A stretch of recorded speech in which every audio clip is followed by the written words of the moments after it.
And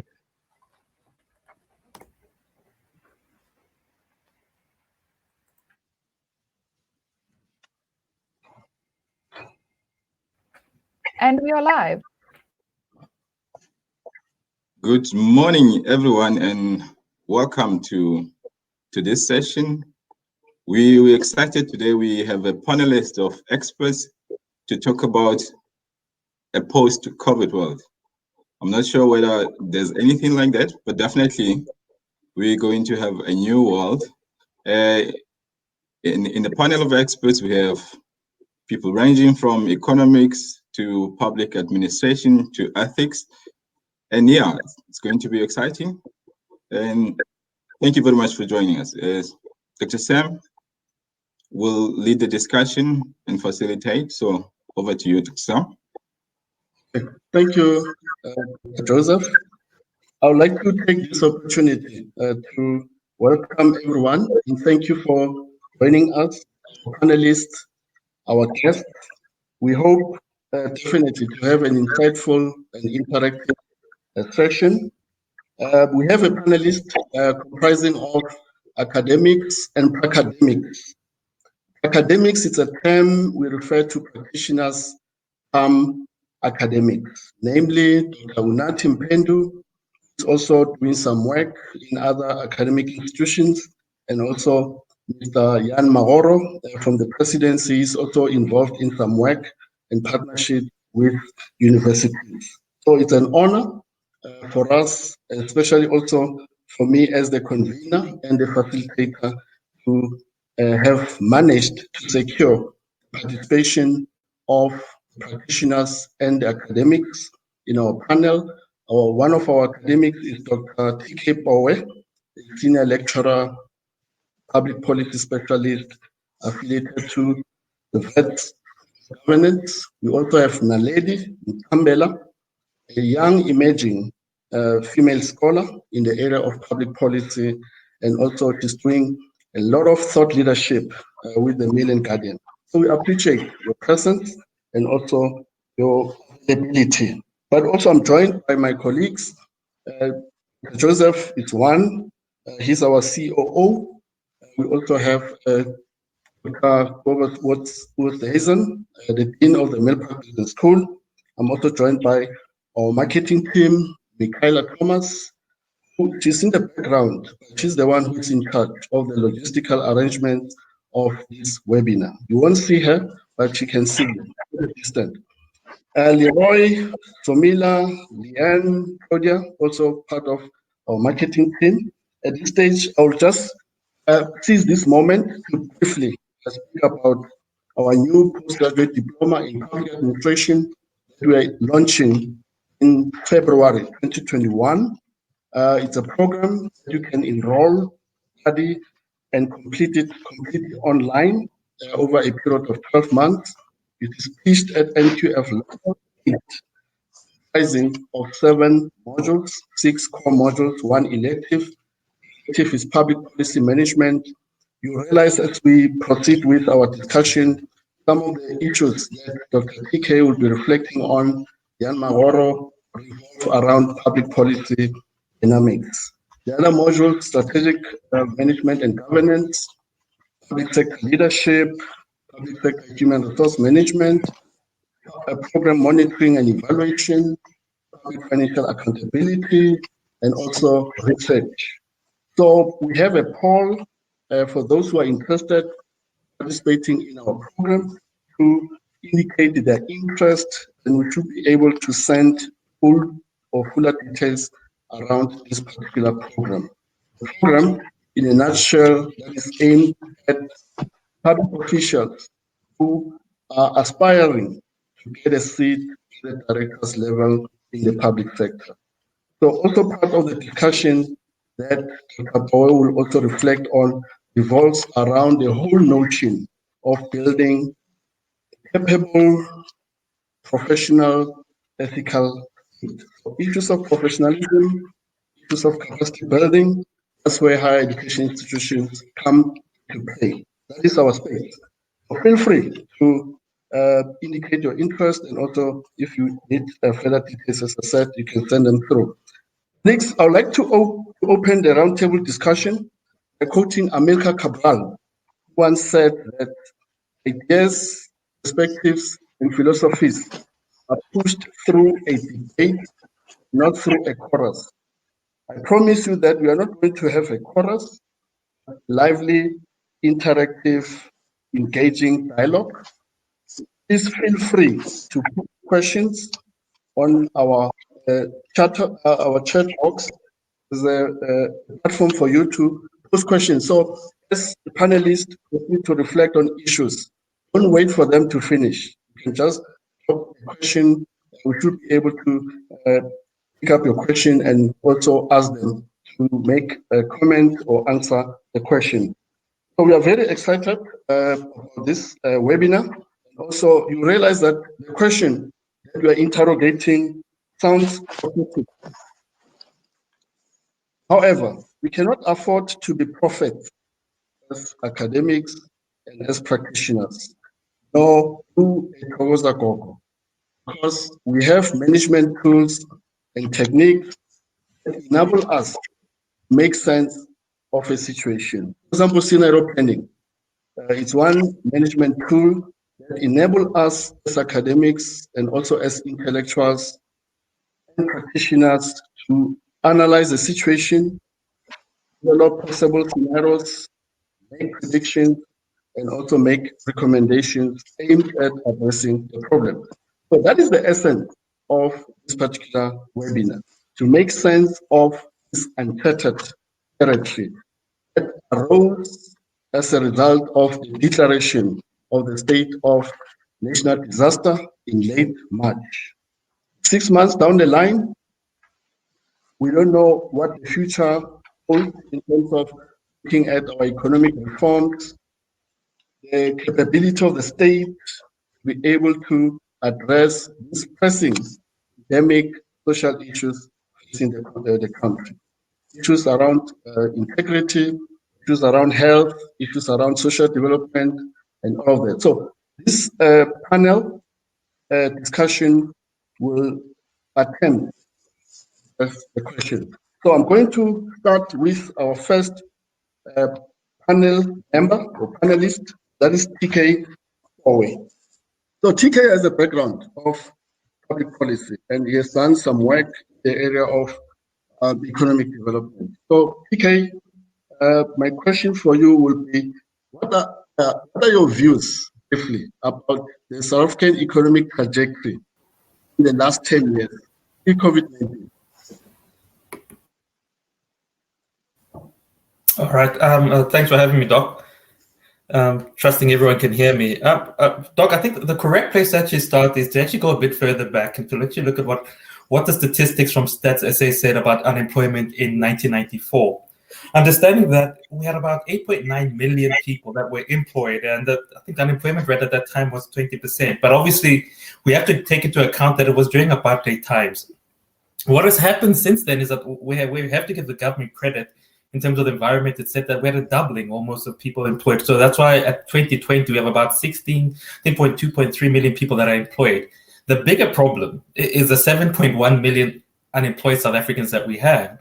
And unfortunately, this is where I think government, and when I say government, I have to say government and its partners in the private sector, as I'll later touch on, have really failed. It's because one only needs to look at the state of manufacturing in South Africa. At around, I think was the number said around 1991, it accounted for about 20% of the GDP to South Africa. Move that to around 2012, it accounts for, less than, if I'm not mistaken, and again, my numbers could tend to be wrong, could be around 10% if you look at 2013, 2014. So manufacturing is actually the perfect example of if you want to understand what's gone wrong with the South African economy. And I pick it because it had low-hanging fruits. Because we have the nature of South Africa's unemployment is such that it's not that, yes, there are graduates that are unemployed, but the majority is people who, what are termed NEET, as in neither in high school or tertiary institutions. And this is where the government has really struggled. And I think maybe that's where the debate should be. So for me, COVID, in a nutshell, has just simply highlighted the underbelly of what's wrong with the South African economy. Namely that, we have failed at actually ensuring that we make manufacturing the basis of improving the people's lives in terms of employment. And secondly, which I think is always touched on, but I think the language is wrong, is the issue of the largely oligopoly style industries that we have in South Africa. One only needs to look at the banks, and if you understand how banks work in a capitalistic society, is they give breadth and length to industry and SMEs, and it's never really been tackled in South Africa. Hence, we have these big four who are very unchallenged, and oddly enough, they're very not regulated but protected by the South African government. So I would say, maybe just to give other panels of view, those are the two things which I think COVID has clearly shown. It has shown that we have not transformed those industries, the oligopolies. Hence, when SMEs were looking for lines of extension, they could only either go to the banks or government, and we've seen that that's not really been a great success. Secondly, where we did have low-hanging fruits in terms of manufacturing, we have been weak, to say the least. Now, others will argue that, listen, there were the Asian tigers that came on board with this small manufacturing. Then the key question to ask is, how could we not have competed with them? Not saying that we needed to go take our workers to sweatshops, but to say we could have been more smart in how we about do that. So COVID to me just basically exposed the underbelly of the 2 points I'm just opening up with. Okay. Thanks, TK. Very valuable input there in terms of reflecting on the state of the economy. I do agree with you that pre-COVID-19, we didn't have a robust economic architecture, and as a result, it marginalized a bigger chunk of unemployed, majority being young people, but also the economic sectors are struggling to absorb a sizable number of young people with the right skills who already have some kind of training and also qualifications. But also recently, TK, a very interesting piece in the Sunday Independent, reflecting on what could be some of the steps that the government can put in place to professionalize the public sector along the mold of developmental states such as South Korea, Malaysia, Singapore, and all of that. So given the current situation in South Africa, what are your thoughts about possibility or prospects of shaping or building a capable state on the grounds of professionalism, technocracy, meritocracy? There's such a possibility in South Africa, because that's what makes a successful developmental state, institution building and also attraction of capable and also experienced officials, especially at the senior level. But just your input on that, informed by the article that you published in the Sunday Independent recently. Thanks. All right. Thanks again, Doc. I'll start by this, and I always have to make this point. South Africa never was, and nor are we even in the ballpark of being a developmental state. And I say this not to be critical, but to be realistic, because I like the way you framed it. It's termed the administrative political interface. And if we actually look at where we currently stand in South Africa, I just put down two notes which really maybe speak to the heart of this issue, which is look at the incentivized system of administration we have, right? You have, and I'm just taking these numbers as they randomly come, because this is not an ANC issue, it's just a political structure issue we have. I'm taking 2018 numbers. DA leader Mmusi Maimane was being paid 1.6 million, which was equivalent to what Jackson Mthembu, as ANC chief whip, was getting. The EFF leader, as a leader of the minority, was taking 1.3 million. Provincial legislature members were earning 1 million. And then the question really is, what incentive do these people have to actually make the state functional? Moreover, everybody has spoken, and I think you as an administrator, as a public administrator theorist, know very well about the pressures that come with being an administrator in South Africa.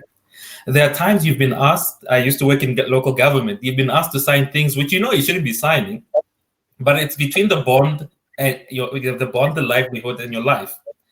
And we always then put the load of burden on administrators to say you need to be qualified, you need to go do X and Y. Yet in a developmental state, it's actually the opposite way around. It's the politicians that need to be qualified. It's the politicians that need to give vision. And the cement of it, holding it together, is the administrators. So for me, until we actually get to the level where we have standards on who becomes a minister, Because if you read, there are no qualifications, and I don't mean that you only have to go to university, like you have to go to Mill Park. I'm just saying there's no, apart from you not having a criminal record, and maybe, yeah, I think that's it. You just really don't need to have a criminal record. That's it. So you're telling me that, because we're a small country, people tend to forget that. We sometimes believe we're bigger than what we are. We're actually very small in the global economy. You're telling me that this small little country, which needs to compete with Singapore, which needs to compete with China, Vietnam, Brazil, India, now we have Rwanda and Kenya, with no standards of what it means to be in leadership and no vision required for you to be a leader. You're telling me we need to compete with those countries and you're putting no levels of standards? No, you're joking. Hence, for me, it's been the biggest surprise that we are afloat. That for me is the biggest surprise, that we haven't sunk further deep down. And again, it all goes back to the fact that we always put the burden on our administrators, but we never put any burden on the politicians. So until we turn this thing upside down properly, we'll be stuck, and we'll never be. That's why I say we'll never be in this issue of being considered a developmental state. So the issue of professionalism is a dual approach involving both the appointed officials and the elected public representatives. We cannot expect higher standards of qualification on the part of officials, yet the only requirement for one to become an MP is to furnish your ID copy to your respective political party. That is the problem. So there's still a lot of work that needs to be done in that respect. Last question I would like to pose to you, TK, still on this matter, is that given the state of our economy, state entities in their current form require major reconfiguration or not? Even or bearing in mind that we have about 700 plus state-owned entities.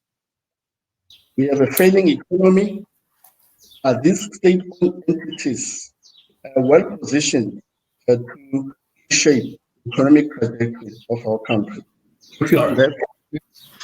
No, thank you for this one. One, let me start by saying I am a believer in state-owned entities. They are critical, but state-owned entities, again, serve a vision of a country.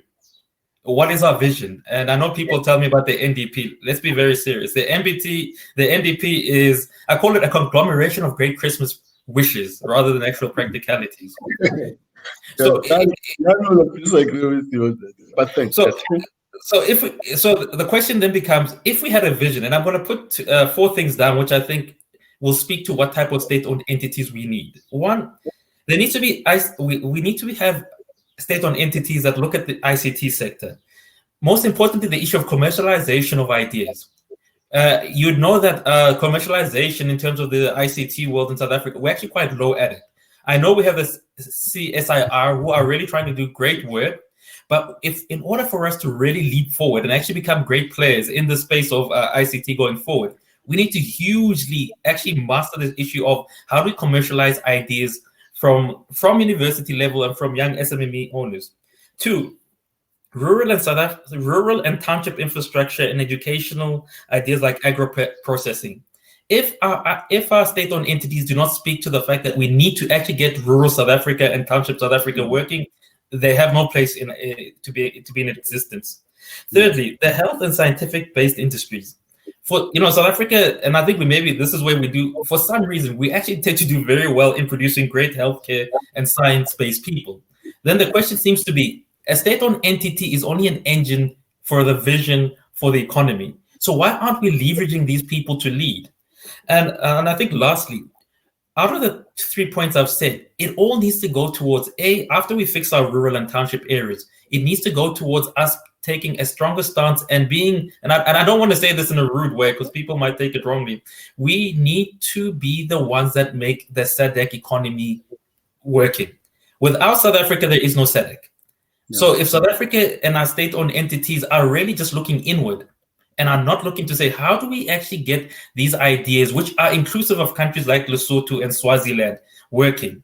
We're going nowhere. And I know we keep saying we want to be Africa's gateway, but if I'm a Middle East investor, and I'm sure we've seen this a lot of times, why would I come to South Africa if Kenya's closer by? And I think that's where we need to go. And for this, we need a dramatic change in thinking about the informal economy in South Africa. This is my last point. And it's a contentious issue, but it's not really a non-issue if you've traveled on the continent. We have yet to really, and I put it, commercialize and put our informal economy up to standard. And for us to do this, we need to actually take a very controversial view, which is to say we need to protect South African businesses in townships and rural areas. Because if you're a state-owned entity and you're not doing this, what's the point in having you around? And if these 5 points I've mentioned are then taken into consideration, we will have less than 700 state-owned entities at national level, because we haven't even spoken about the provincial ones yet. And I think a proper number for state-owned entities, in line with what I've said, is a number which is less than 45. Okay, thanks, PK. A great input and insight on the issue of the need to reposition, reconfigure, and restructure our state-owned entities to make them fit for purpose. In their current state, they remain wanting in terms of fulfilling the aspirations of the developmental state, bearing in mind that we are left with 10 years, which NDP Vision 2030. A lot of work needs to be done. Moving to Dr. Unathi Mphendo. Unathi is a practitioner, very important, a certified ethics officer. So he can speak with authority on issues of ethics and integrity.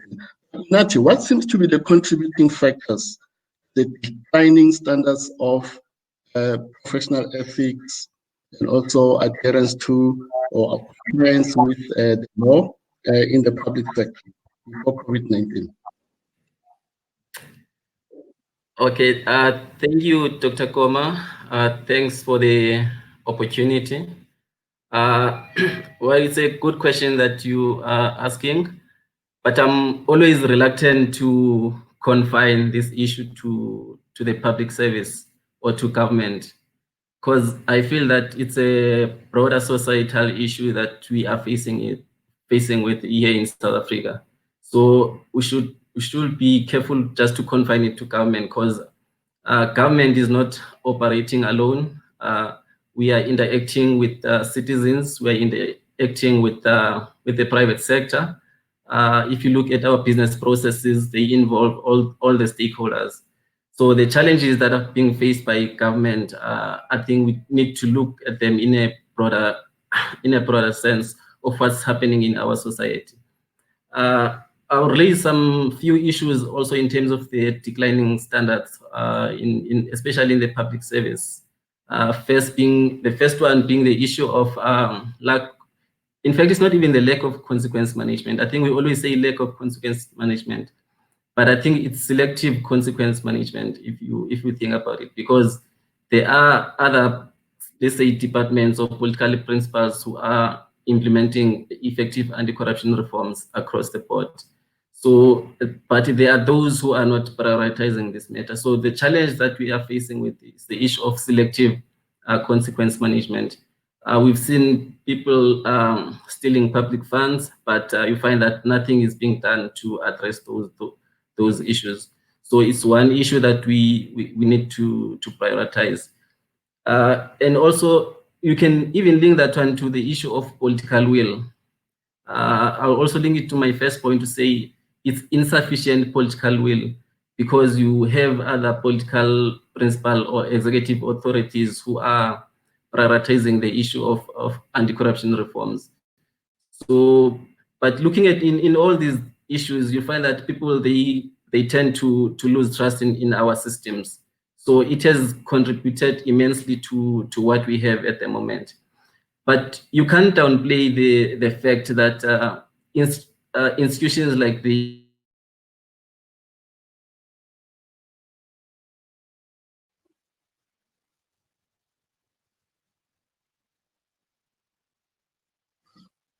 Unathi, the connection is poor there.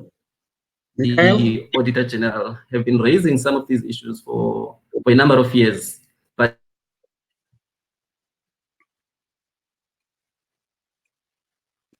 hi, Doc, can you hear me? Yes, I can hear you. You cut a bit, but yeah, I got your point. So, Unathi, I got your input on the matter. But then what steps are required in post-COVID-19 era to drastically change this situation? Well, I think you also have to admit that as government, we are heavily dependent on private sector. one of the high-risk areas that we are faced with is the issue of procurement, is the issue of corruption around procurement. So it means that we don't have internal capacity as government to operate. So one of the issues that we can look at is to make sure that we build internal capacity within government, so that we don't depend on private sector to conduct our business. Because everything that we have to do inside government, we always need the assistance of the private sector. Why isn't that we don't build internal capacity within our government, so that we can move away from getting assistance from the private sector? And also the issue of institutionalizing values within our departments or within government. We need to make sure that we institutionalize these values. People, they live these values. It's not a matter of them attending courses and signing pledges. So we need to make sure that in their daily jobs, they live the values. We demand that they live these values. And also the issue of competent public servants. I think it's one issue that we are downplaying, because if you look at it at the moment, is that the issue of merit in terms of our appointments, we tend to be not prioritizing it. We just are putting people in positions where they are not able to deliver. So we need to make sure that we appoint people on merit, especially at admin level. I know the issue of merit is only associated with admin level, but even at the political level, if you look at the issue of COVID-19, I'm just going to make an example of the issue of health, because it was the issue that we were dealing with around around COVID. If you look at other provinces, the political principals that were appointed as MECs. So what does that tell us? It means that they were not able to deal with the challenges that were being faced by that sector. So even the issue of merit, it also applies even at political level. It's not a matter of saying, no, comrade so-and-so, just because I want him or her to get a job, I'm going to appoint that person as an MEC for what? So that's one issue that we also need to make sure that we prioritize merit across the board, political and admin level. Okay, thanks, Unathi, for that input. Recently, the National School of Government introduced a compulsory short course on ethics training for all public servants. As a academic, what role do you see for higher education institutions in terms of either filling some of the gaps to bridge theory and practice, especially in the area of public sector ethics? In our new PGD in public admin, we also have a module on public financial accountability.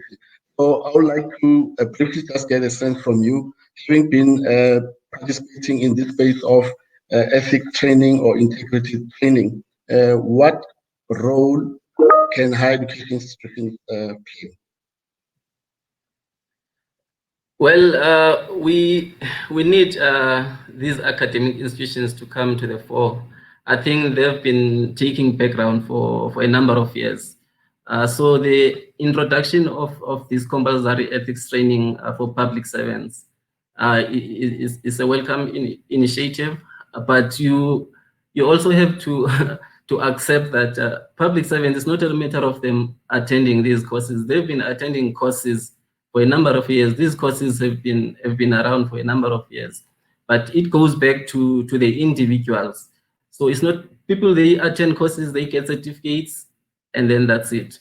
But we need to make sure that we find a way for them to live whatever they learn or they get from these courses. So if maybe we can design strategies for them to make sure that whatever they get out of these courses, they come back to their departments, and then they apply those in their daily activities. Okay, no, thanks, Unathi. Colleagues and guests, I think the point we take from Unathi is that leaders are products and mirrors of society. So the logic dictates that if you have a corrupt society, you are likely to have a corrupt public and private sector, because he correctly argued that this is a societal issue. or if you have a corrupt society that produces these leaders, let's not be shocked and surprised when very same leaders happen to be embroiled in corruption. Thanks very much for the input, Unathi.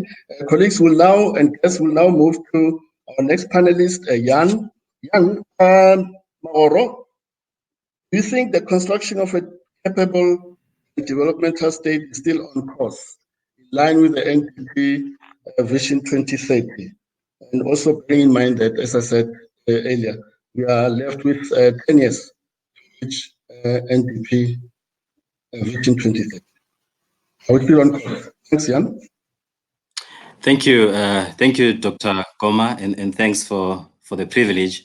That's a very profound question. Before I answer that question, I just want to reflect a bit to say, according to National Development Plan, a developmental state should be a state that is able to formulate and implement public policies, and it should, have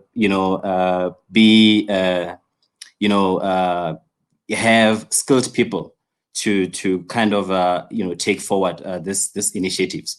And most importantly, because South Africa is battling with twin challenges of high levels of poverty and unemployment. So a developmental state in that context has to be transformative, in that it should be able to address the root causes of poverty and inequality. So to answer your question, when you look at the development indicators, it's showing us we're not doing well in terms of reducing high levels of poverty, as well as inequality.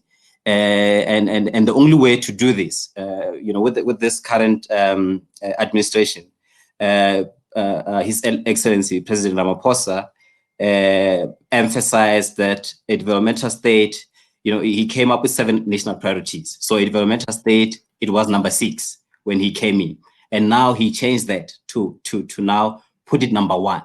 Because in order for your economic transformation and job creation to transpire, and also to be able to, as a state, to deliver quality education, health, and have skills revolution, you need to have a capable state. So COVID-19 also didn't assist with that project. It really negatively affected, because we were exposed as a state that there are a number of, the whole notion of impunity, where people, they are not really fulfilling their constitutional mandate, and also the whole arrangement of having 3 spheres of government, of which struggle to work together. It's a challenge, because government is busy at work, but the issue is government is focusing on delivering strategies, coming up with policies, legislation, and also in the process, the whole policy-making process, it's protracted and lengthy, and also we end up coming up with policies that they conflict one another, and also we take long. And when we take long, not finalizing our policies, we create policy uncertainty. And if there is policy uncertainty, you won't be able to attract that investment that we need to grow our economy. So they are encouraging initiatives that are underway to kind of make sure that we bring the whole notion of having a developmental state, because it's what we aspire to become. I agree with Dr. Boy, we're not yet a developmental state. We aspire to be one. But the challenge is we need to stabilize the political administrative interface. So there are initiatives underway to do that. That is through appointment of head of public service. That will mean, and this head of public service, ideally, the individual will have to be located in the presidency, at the center of government, so that they will be responsible for 3 major functions: to look at the recruitment of your accounting officers, your DGs, heads of department, and manage their performance management, and also deal with issues of disciplinary measures where they are not fulfilling their responsibilities accordingly. And another one, which is very exciting to make sure that this project is on course, is the whole notion of a district development model. It's something that President is pushing vigorously, so that to kind of stabilize this vertical horizontal relationship amongst three spheres of government, of which are volatile, because so it's something that is occupying government, so that we have integrated plan, and there are clear development indicators that we can measure. So we know in this district, these are the challenges that they are experiencing, and this is how we're going to collect data to make sure that there is an impact. Because the issue is, if we are not measuring, we won't be able to see if whether we are making an impact. And that's the issue that has been occupying government for quite some time. We focus more on outputs, and we pay little attention on outcomes and impact. And the only way to do that is if you, as Dr. Koma, you highlighted, to say you need to use the tools, the management tools, your M&E tools, so that when you plan, your planning is based on empirical evidence, and it relates to what is happening on the ground, so that we can be able to move. Another quagmire that is it's frustrating is that there is unevenness in terms of capacity. So you've got departments, and across all the spheres of government, you've got departments that are doing well in terms of fulfilling their mandate. But because of we don't do scenario planning, for example, let's say now we want to deracialize our economy, we've got programs like Black Industrialist Program, and we're pumping a lot of money in those programs to make sure that economy is inclusive in terms of participation. But because of we are not measuring, even if we're pumping money, we're not sure if whether are we making progress now to now have many black industrialists in the economy, so that they are able to create jobs and we can move. And also we're not doing enough in terms of the local government. I'm battling, and I hope some panelists can come into this space. Our state of local government it's in a shame, and we seem to be not having clue in terms of how do we turn it around. And my thinking was we need to take this very serious. And one way of doing it is to make sure that we allow officials at national to kind of be willing to take up positions in local government. Because if we don't do that, because we've got capacity concentrated at national level, but at national level, it's more of it's high level staff, whereas we want people at local level, we want engineers, they're professionals with technical skills to be able to deliver basic services. So if we are unable to deliver basic services, how about turning the economy around, amidst COVID? Last point is the introduction of universal income. The thinking about introducing universal income grant, I think that is a positive development, and it's not only happening in South Africa, but it's also happening in countries like UK. Yeah, they are also pondering on coming up with this initiative. Back to you, Doc. Mr. Magoro, you raised a very interesting point. I wanted to take you on the appointment of the head of the public service. Whether will that not create a conflictual mandate, because you've got the Public Service Commission, you also have the Department of Public Service and Administration. But we'll get to that part later. Let me move on to our next panelist, is Naledi. Naledi recently wrote a thought-provoking piece in the Mail and Guardian on how corruption hampers development in South Africa. Now, Naledi, what do you think needs to happen to end corruption in South Africa? Good morning. Thank you, Dr. Koma, for having me and for inviting me. I think COVID-19 has not made us see anything that we haven't seen before. Certain books have been written, such as The Nation in Crisis, on morality and the importance of having morality in the public sector. I think we need a leadership that does what they say they will do, not just speak and not have and not produce any action. I think the saying that says actions speak louder than words needs to come into play quite a lot in this space. So one of the few ways or steps that I would provide for us to be able to tackle corruption is firstly at a political level. it's important for our political leaders and government in general to work together and be able to end corruption amongst themselves. It's pointless to speak about corruption, but you are not setting an example as a leader in politics or in government or in a state-owned entity. Also, I think Unathi touched a bit on selective consequence management. Last week, I was listening to an interview by Prof. Adam Habib on Newsroom Africa. And he spoke about consequence management, and that without consequence management, people in leadership positions will never have the responsibility to act right morally and with ethics as well as integrity. I think we need not to be selective in terms of who gets arrested and who gets prosecuted. I think everyone across the board, whether you are the minister, whether you're the president, whether you are down level as administration, we all need to come together to be able to manage consequence management. And then secondly, our state laws. We have laws that make provision for anti-corruption. However, I think they need to be implemented rigorously and enforceably. We need the police force, the NPA, the SIU to be able to work together and allow these people to act on corruption without any fear, favor, or prejudice. The state needs to act against maleficent. It's very important to not just arrest, but to also prosecute.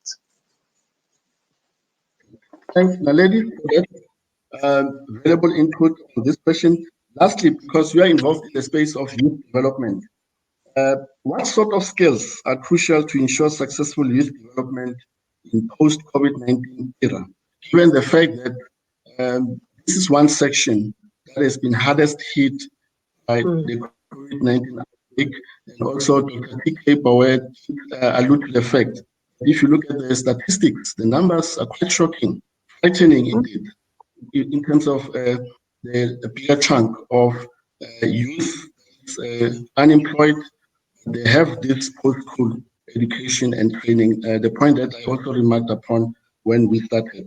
In a nutshell, what sort of skills you think or you believe will be required on the part of the youth in South Africa to grapple with a post-COVID-19 era?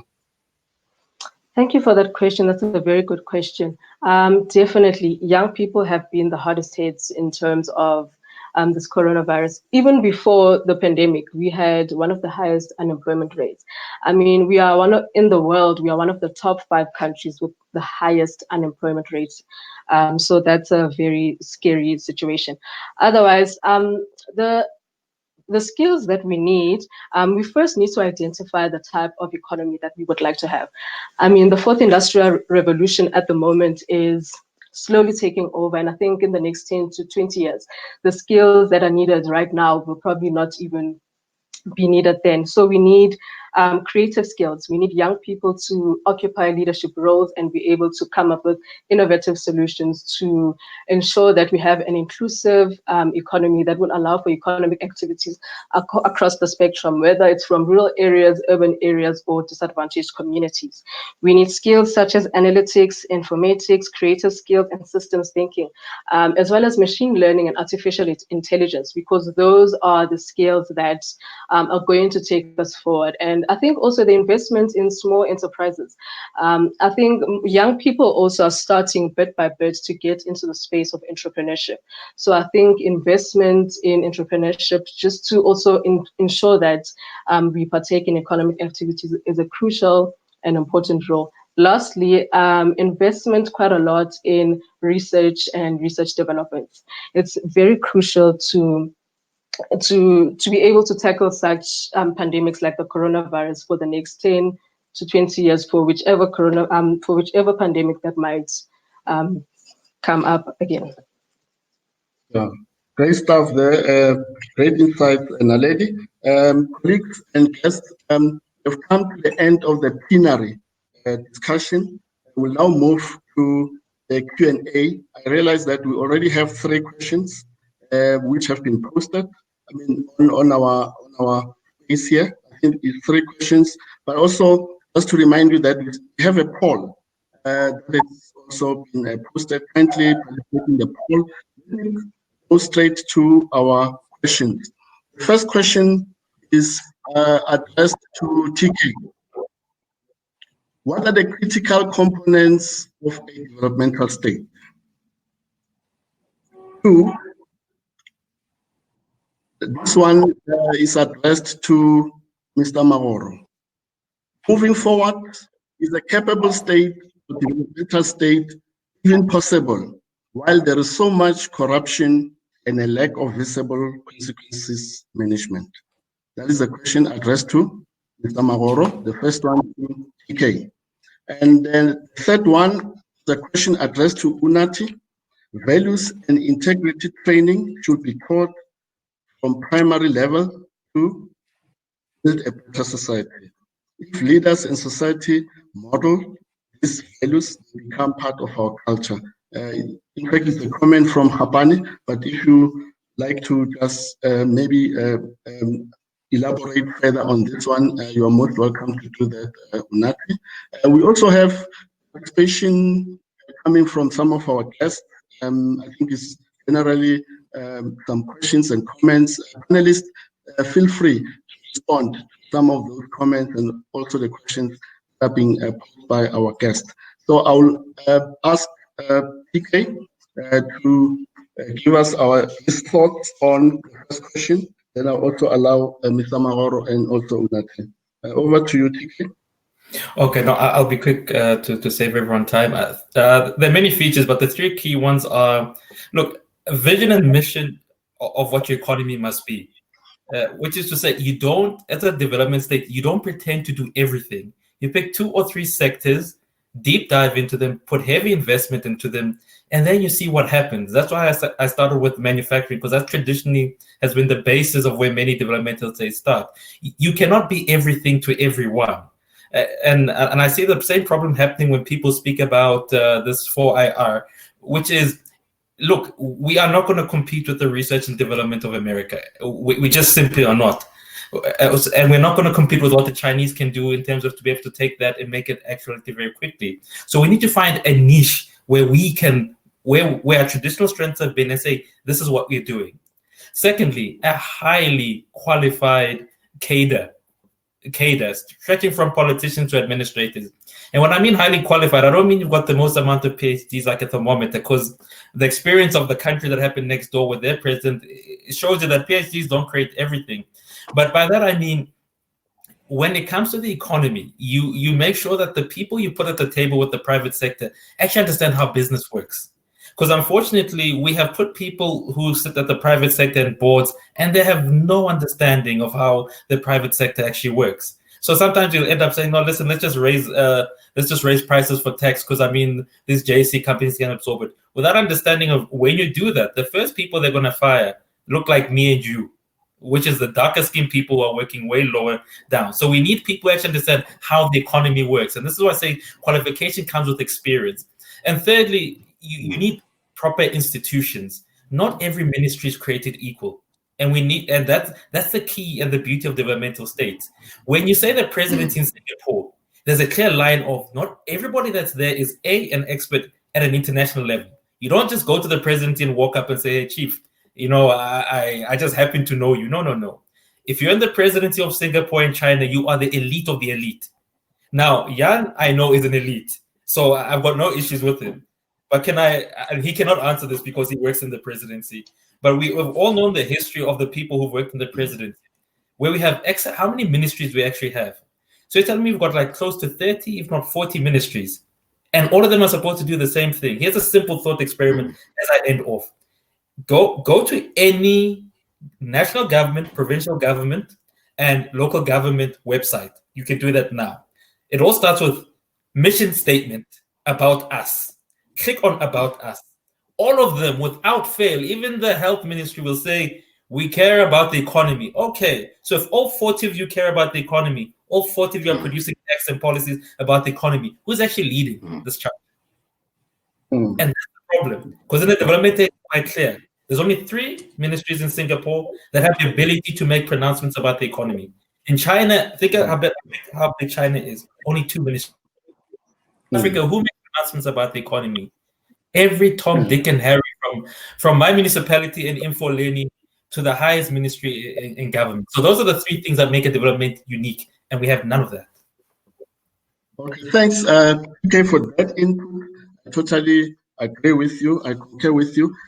And I just want to add one question for you. While you are preparing to answer to that question, I'd like to bring in my colleague, Joseph Sekhampu. So, Jan, there's a question from Tandazo. She's asking, does the National Planning Commission still have a role? So just jot down that question. Then I'll bring in my colleague, Joseph Sekhampu. I don't see you. Joseph? Just a second, Sam. We're bringing him on now. Oh, okay, thanks, Michaela.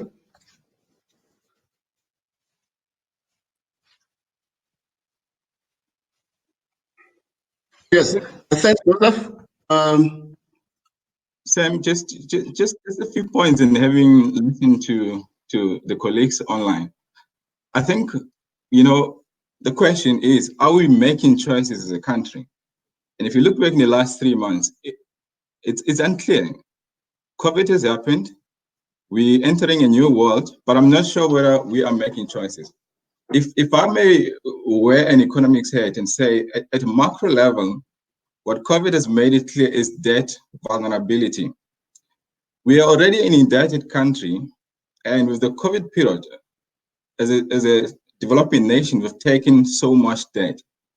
How are we going to repay back the money? As the AFF says, we need to consider the impact of that. But I think from an economy, it has to be clear that things are changing. We're moving into a world where we're asking ourselves about the densification of economic activity. When you're a young person, when you're looking for a job, you want to go to Johannesburg. You want to go to a bigger city. But with COVID upon us, we need to now unbundle that and say maybe economic activity can be performed in smaller towns rather than going into bigger cities. Also, as a company, you're asking yourself, do you need everyone in one office, or do you want people to work from home? So that's one key question that I think is upon us.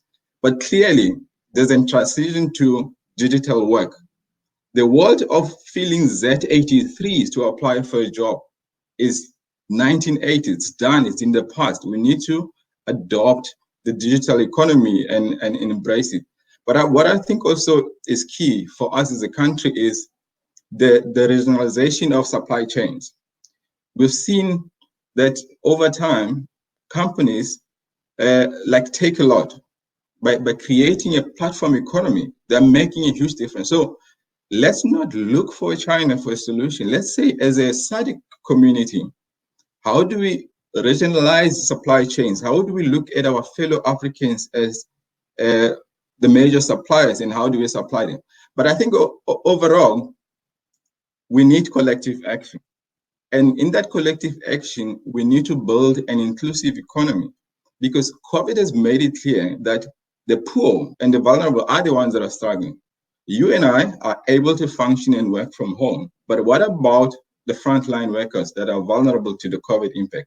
And I really think, for me, those are some of the critical challenges in saying, if we're moving into the digital world, how do we reskill and how do we upskill? And I'm asking myself, are we making choices? Have we made choices? And are we making the right choices? Thanks, Sam. Yeah.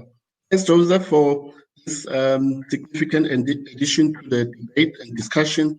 You're quite right. I think we have witnessed policy paralysis and inertia in the last 10 years already, pre-COVID-19, and since the commencement of the lockdown. Till this day, government has not pronounced or announced the economic recovery plan.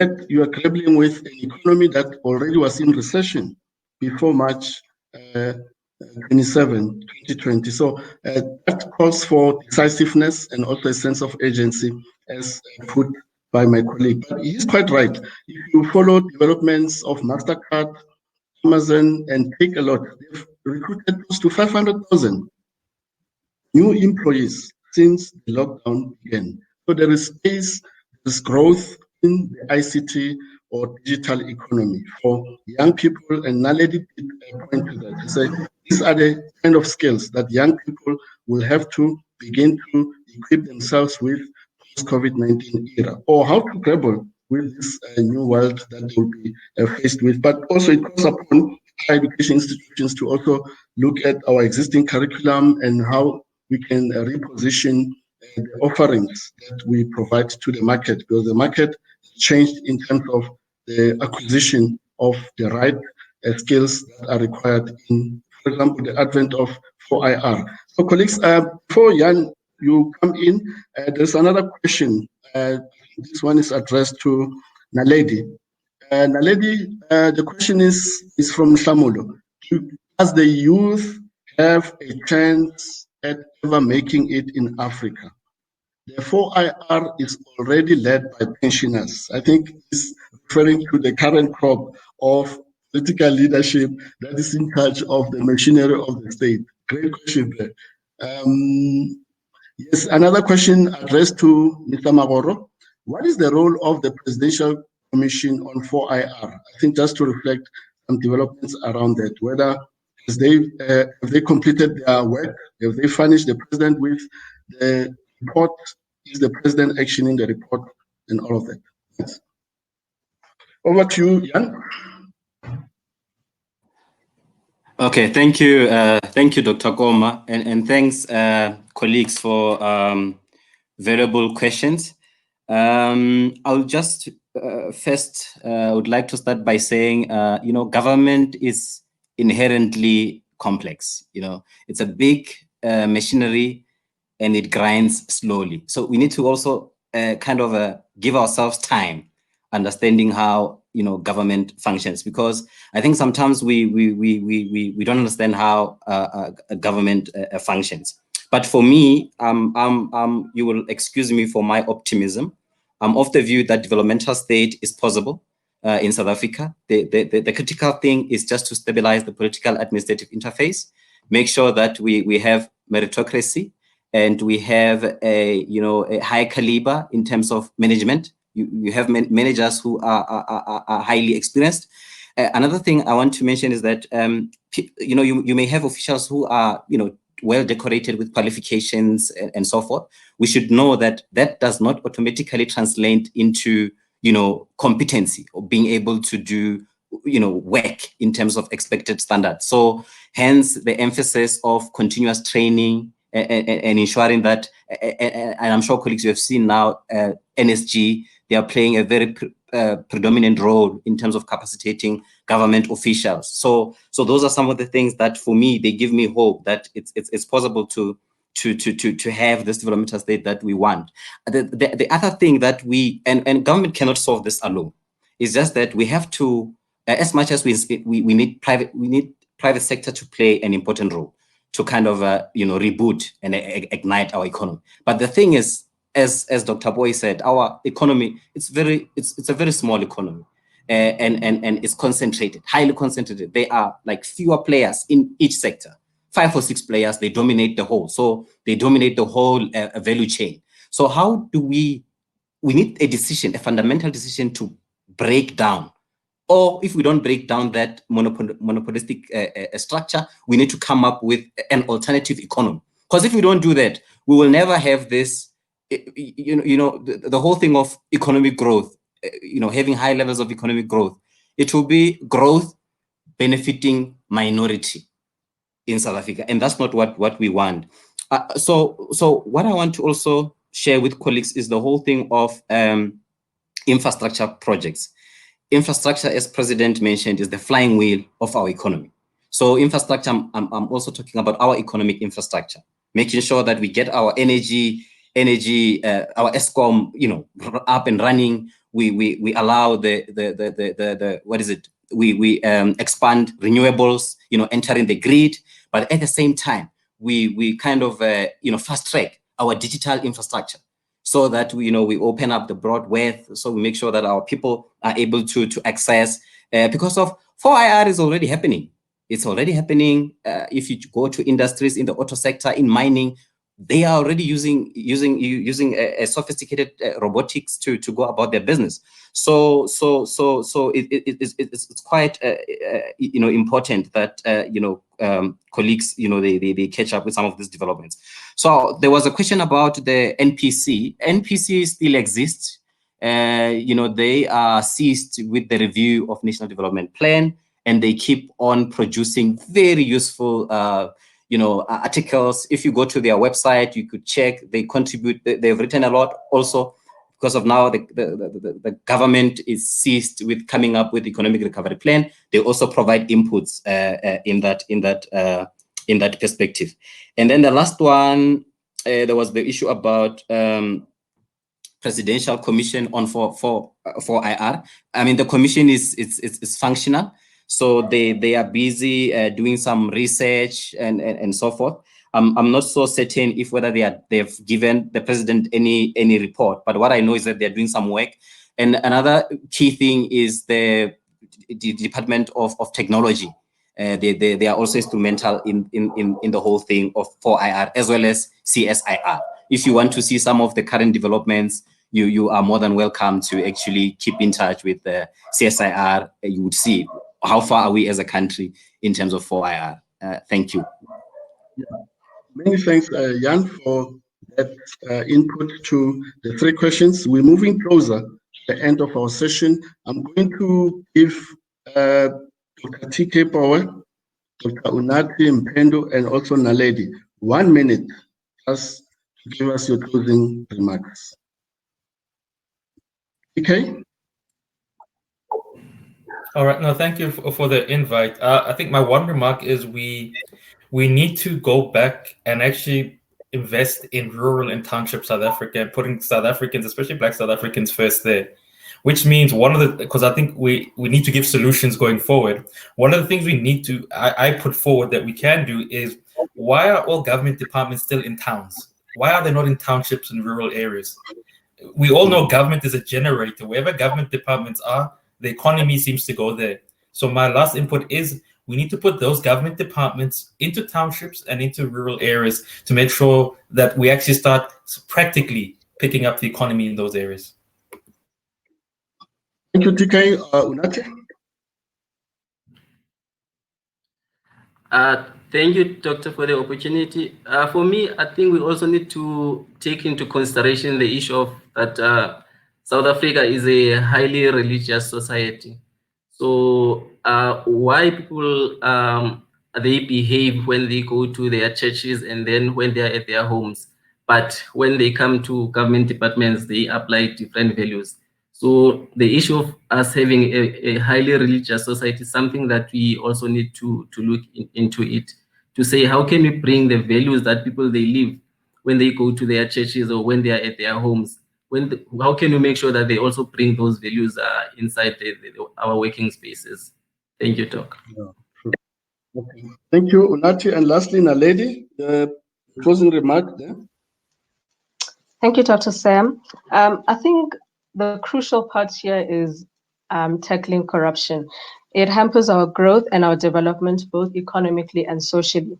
I mean, the recent UNDP reports that 1 million people, that accounts for about 34%, who are in the middle class income will now move to poverty, which means that all of these statistics need to give us room to be able to press the reset button and ensure that we work towards an economic outlook that will work for us and include everyone into society.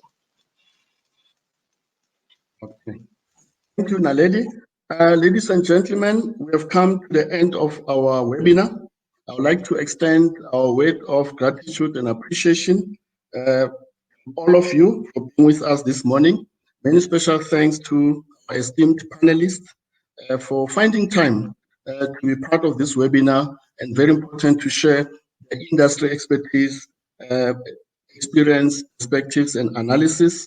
We greatly value your participation, but very important, we also value the presence and participation of our guests. On behalf of Milpark Business School and Milpark Education, I would like to call upon everyone to be part of our next series of webinars that we'll also be holding towards the end of this year. But very important, we'll also like to see you taking a seat in our new postgraduate diploma in public administration that we're launching in Feb 2021. I thank you. God bless you.